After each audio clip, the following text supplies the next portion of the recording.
include James Harden, Russell Westbrook, and those Rockets. Tim McMahon reporting that the team's front office remains adamant that neither Harden nor Westbrook will be traded unless a team meets their asking price. Here's the quote: "We're willing to get uncomfortable," a high-ranking Rockets source telling ESPN. Both Harden and Westbrook have about $133 million left on their contracts. Both have 2 guaranteed years and then a player option worth more than $47 million for the 2022 and 2023 season. The 31-year-old Harden is about 9 months younger than Russ.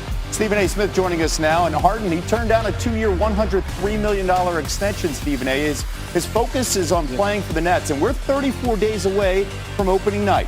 Which team do you think James Harden will be playing for when the season begins in 34 days?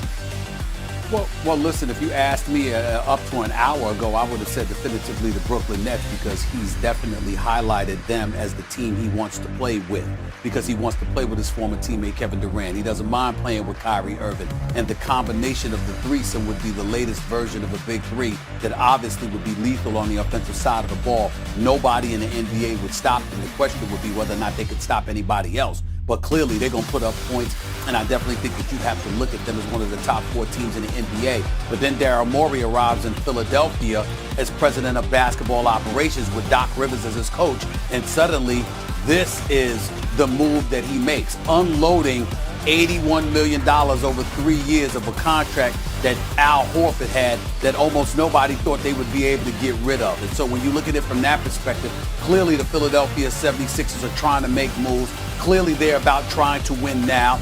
Doc Rivers was in Los Angeles for 7 years with the Clippers, couldn't take them to the conference finals. Daryl Morey was in Houston the better part for better than a decade, couldn't get them to the NBA finals.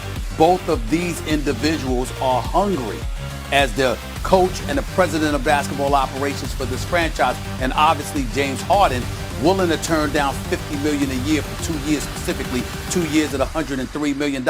Clearly, he's about a championship as well. So all their agendas would align. Brooklyn, Philadelphia, pick your poison. But I'd still give Brooklyn a slight edge. But this is Daryl Morey we're talking about. You just never know. Yeah, okay. We will see how this plays out for the next 5 weeks before the season starts off. Meanwhile, tonight, coverage of the draft is now less than an hour away on ESPN. There's no clear-cut number 1 in the draft. What's the biggest storyline you're watching tonight?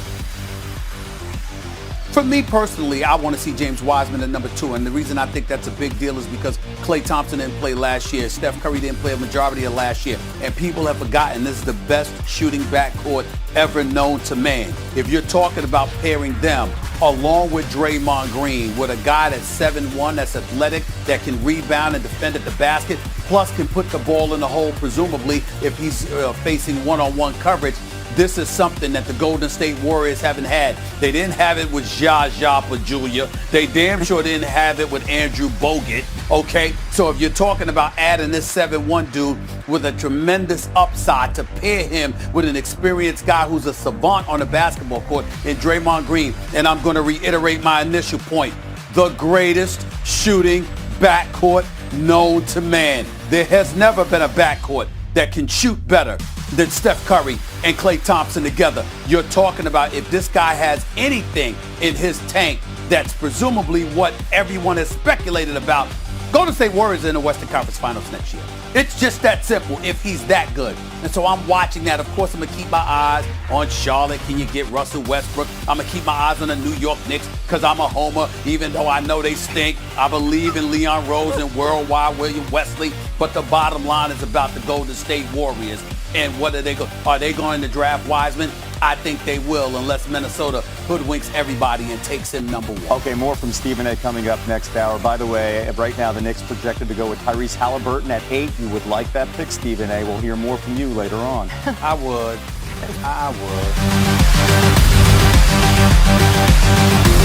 would.